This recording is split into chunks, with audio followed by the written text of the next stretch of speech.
Assalamualaikum warahmatullahi wabarakatuh dan salam sejahtera. Hari ini saya nak bicarakan tentang apakah definisi kejayaan bagi anda. Ia adalah kesinambungan daripada siri yang lepas, insyaAllah. Alhamdulillah, wassalatu wassalamu ala ashrafil anbiya wal mursalin wa ala alihi wa sahbihi ajma'in.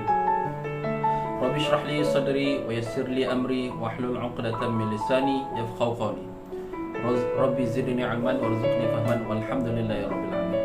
Alhamdulillah, syukur pada Allah Subhanahu wa taala dengan limpahan taufik dan hidayah daripada Allah Subhanahu wa taala. Hari ini kita masih lagi sama-sama dapat menikmati udara yang segar, kita masih lagi diberikan nyawa oleh Allah Subhanahu wa taala, kita masih lagi boleh bernafas dengan free sahaja. Kita tak perlukan bantuan oksigen dan kita masih lagi boleh melihat dengan terang. Kalau ada yang belum rabun, yang boleh melihat dengan terang, boleh lagi nampak huruf-huruf dengan jelas, boleh lagi nampak gambar saya pada hari ini, and then boleh mendengar dengan jelas, tak perlu pakai alat sokongan pendengaran, boleh bercakap dengan jelas. Dan alhamdulillah, kita syukur pada Allah Subhanahu wa taala, syukur banyak-banyak kepada Allah Subhanahu wa taala. Moga-moga Allah tambahkan nikmat kita pada hari-hari yang akan datang, insya-Allah. Baik tuan-puan, sebelum saya mulakan discuss sikit topik pada hari ini, saya nak recap sikit. Semalam saya kita bercakap tentang kejayaan orang lain. Maknanya hidup ni bukanlah sebuah perlombaan, tapi hidup adalah perjalanan. Maknanya apabila kita menikmati kehidupan kita, maka kita akan menikmati cerita kita, story kita. So kita we don't care about other people life, right? Just dia berjaya adalah disebabkan itu adalah jalan cerita yang telah disetkan oleh Allah Azza wa Jalla. Seperti seorang penulis novel. Maknanya penulis novel dia berhak untuk tentukan story, cerita yang dia nak bawa, umur berapa, bila dia akan berjaya. Begitu juga dengan penulis cipta kita, penulis cerita kita, iaitu Allah Subhanahu wa taala. Setiap cerita ni ada kisah yang berbeza, right? So bila kita tak berjaya sekarang, bukan bermakna kita tak berjaya, tapi kita belum sampai masa untuk kita berjaya. Dan apabila bercakap tentang definisi kejayaan ni, orang yang berjaya ni, kalau kita tengok orang yang berjaya di dunia, right, dia tak berjaya, dia tak ada umur yang ditetapkan untuk berjaya, right? Faham tak? Dia tak ada umur yang ditetapkan untuk mereka berjaya lah. Macam semua kena berjaya umur 25 je, kena berjaya 26, kena berjaya umur 50. So tak ada definisi yang ditetapkan. By the way, mungkin ketika mereka umur 25, ada kawan mereka yang lebih successful daripada mereka. Kemudian apabila mereka umur 50, mereka jauh meninggalkan kawan mereka yang telah berjaya bagi mereka. Okey, saya tadi sempat buat sedikit search di Google tentang umur-umur orang yang berjaya, right? So, umur-umur orang yang berjaya ni, baik.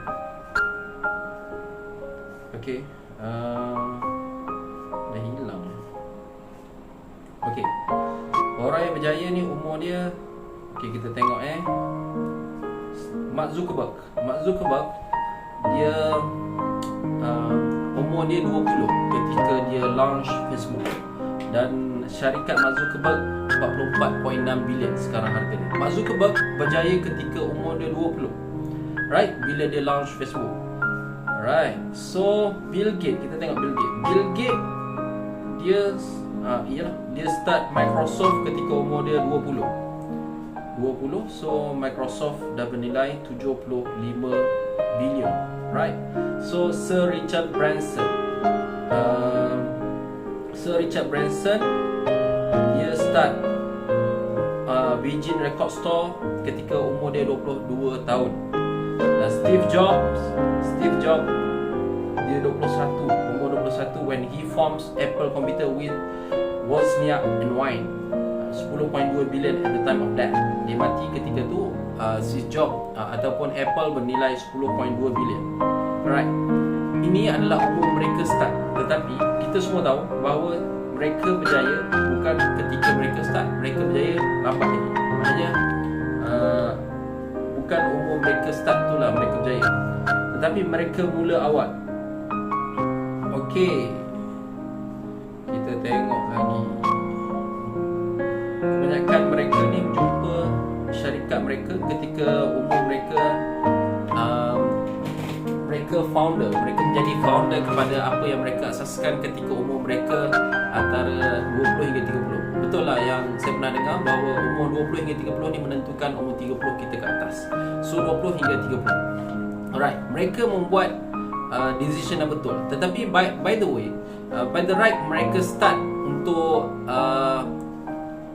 discover idea mereka adalah 20, tetapi mereka tak berjaya ketika mereka dalam 20s.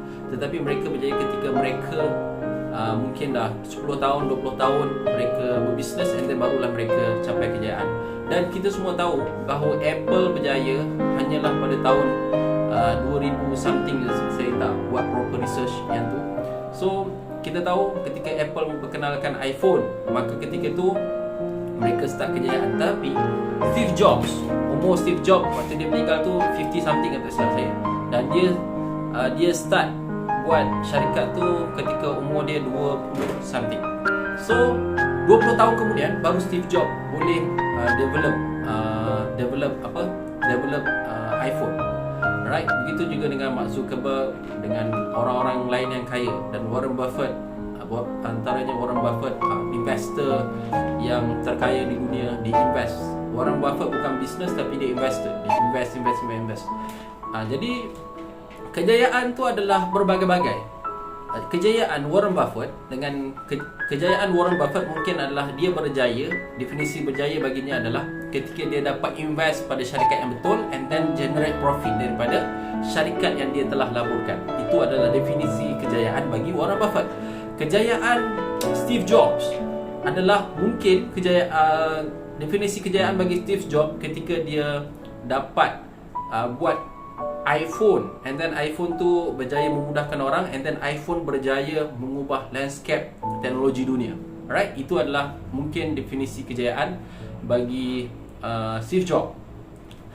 Definisi kejayaan bagi Elon Musk ataupun orang yang paling kaya dalam dunia sekarang mungkin adalah definisi kejayaannya ketika suatu hari nanti dia boleh bawa orang bercuti ke angkasa. Jadi sebab itulah dia buat SpaceX. Jadi definisi kejayaan setiap orang adalah tidak sama. Jadi hari ni kita nak tanya diri kita, apakah definisi kejayaan bagi diri kita sendiri? Alright. So apabila bercakap tentang kejayaan, ia adalah sesuatu yang subjektif. Orang yang boleh jadi orang tu berjaya di mata kita, tetapi pada mata dia tak berjaya. Dan boleh jadi kita berjaya di mata kita, pada mata orang lain kita belum berjaya. Jadi kejayaan ni ditentukan oleh diri sendiri anda, diri anda sendiri. Bagaimana anda menentukan definisi kejayaan bagi anda? Sebagai contoh, ada orang yang dia belajar betul-betul untuk menjadi seorang profesor, right? Seorang doktor, maknanya doktor falsafah. Dia belajar, dia start daripada SPM, dia dah target dah. Definisi kejayaan dia adalah ketika dia capai title profesor penuh. Alright. So dia belajar, dia ambil SPM, dia dapat straight A, dia cemerlang, and then dia ambil matrikulasi atau asasi, dia masuk dan belajar masuk, ambil ijazah sarjana muda, kemudian lompat ambil master ataupun sarjana, kemudian ambil doktor falsafah. So lepas dia dah ambil doktor falsafah, dia dapat title Prof Madya, associate professor, and then dia lompat lagi, dia jadi professor. So itu adalah definisi kejayaan bagi dia. Ada juga definisi kejayaan orang yang berbisnes. Dia start bisnes, and then definisi kejayaan dia adalah ketika dia dapat generate berjuta-juta, and then profit tu dia boleh share dengan pekerja-pekerjanya. Dia bagi bonus bagi pada staff dia. Itu adalah definisi kejayaan orang yang berbisnes mungkin. And then macam mana definisi kejayaan? Definisi kejayaan, kita ada definisi kejayaan yang short term, and then kita ada definisi kejayaan yang long term, right? So definisi kejayaan short term bagi saya adalah untuk membantu tim saya. Ada about 30 people there untuk mereka cari side income. Bukan team lah, dia maknanya member yang saya buat UFM, Usahawan Fiber Malaysia, di mana mereka boleh menggunakan platform tersebut untuk mencari pendapatan kedua mereka. So saya, definisi kejayaan saya bagi short term adalah membantu kurang daripada 30 orang ni adalah untuk generate income daripada program yang Yusra Group buat. And then definisi kejayaan panjang adalah ketika kita boleh generate ataupun bantu 23,000 orang untuk cari pendapatan kedua. Di mana kita tahu sekarang pendapatan pertama mungkin tak cukup, and then kita kena ada supporting pendapatan supaya kita boleh support kehidupan kita. So itulah definisi kejayaan bagi saya dan Yusra Group. Dan ada juga definisi kejayaan bagi seorang Perdana Menteri, right? Adalah untuk create more job, bagi kebajikan pada rakyat. Itu adalah definisi kejayaan bagi setiap bagi Perdana Menteri, right? Definisi kejayaan bagi siapa lagi? Definisi kejayaan bagi engineer, definisi kejayaan bagi arkitek, ketika mereka boleh design satu design yang cantik, so that mereka merasakan itu adalah mahakarya. So itu adalah definisi kejayaan bagi mereka. Dan definisi kejayaan bagi engineer adalah dapat implement apa yang arkitek telah design, and then dapat buat dengan struktur yang kukuh, binaan yang kukuh, and then menggambarkan tentang bagaimana ilmu engineer itu diaplikasikan terhadap sesuatu design.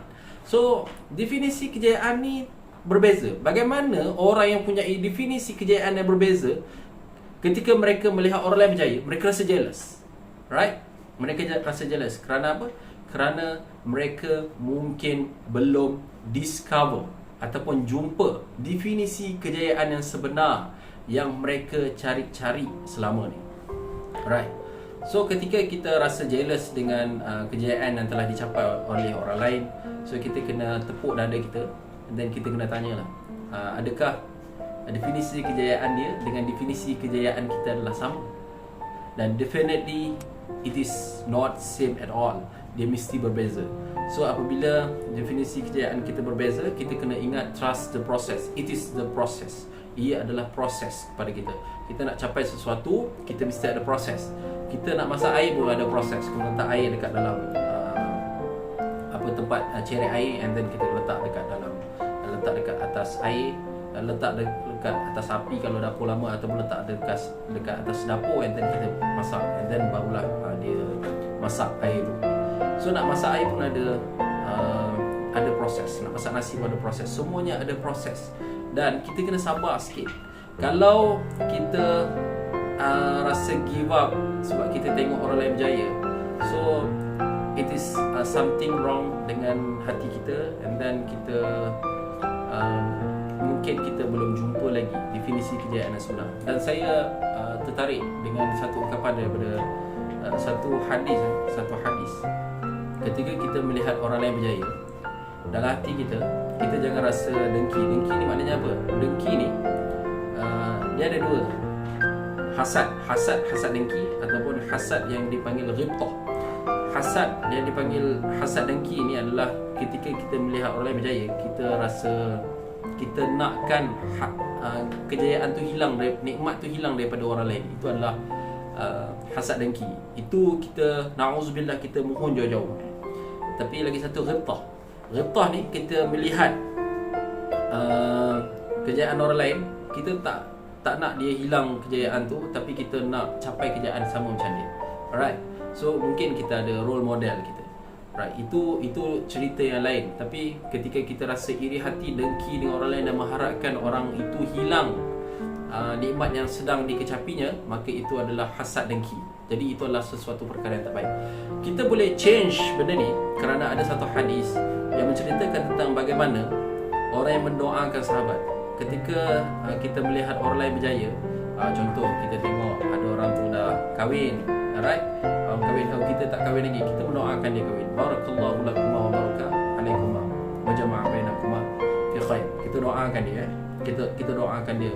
Moga-moga Allah memberkati perkahwinannya, memberkati perkahwinannya, memudahkan zuriat yang baik padanya, memurahkan rezekinya, dan supaya mereka dapat bertemu di dalam syurga Jannatul Firdaus tanpa hisab, dengan rahmat daripada Allah.